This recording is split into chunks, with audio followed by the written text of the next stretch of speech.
I know what I'm supposed to do up here. I'm supposed to give an acceptance speech and thank a long list of people that probably none of you remember 5 minutes after the speech is over. And to be honest, I'm horrible at acceptance speeches, and there's a YouTube video that proves that. I'm going to do what I know how to do best. I'm going to tell a story. 14 years ago, I was a firefighter. And I was at the fire station, and I loved my job, and I loved what I was doing, and I was watching the news, and I saw 2 planes crash into the Twin Towers.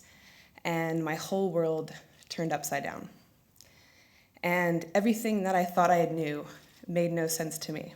And all the questions that I had about the world and about where I was not getting answered by mainstream media.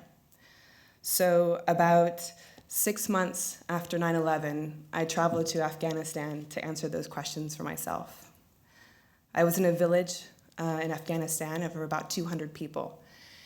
And this family, who didn't know me, took me in, fed me, and clothed me, and treated me as one of their own. And we were walking in the market, and I was with the grandfather of the family. And across this local market, there was another man who was yelling and screaming at me in Pashtun. And although I didn't know what he was saying, I knew that he didn't like me and he didn't want me there. The grandfather that I was with ran over and grabbed the man by his collar and lifted him in the air and said something very, very mean in Pashto.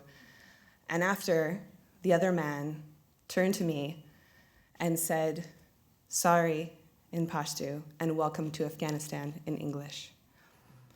What this story taught me is that I knew nothing about the world, and that at that age, and even now, I'm humbled by my ignorance.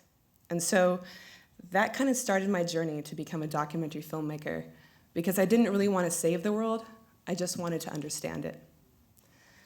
And from that day on, I knew that there were so many questions out there and so many stories that weren't told that I felt an obligation to tell them, and this was one of them. And I wanted to dedicate this to 2 very special people in my life who put up with my shit and love me unconditionally. To my father, who's let me run feral and free for all these years. Sorry about that, Dad. And to my mother, who taught me how to be a badass woman. Thank you.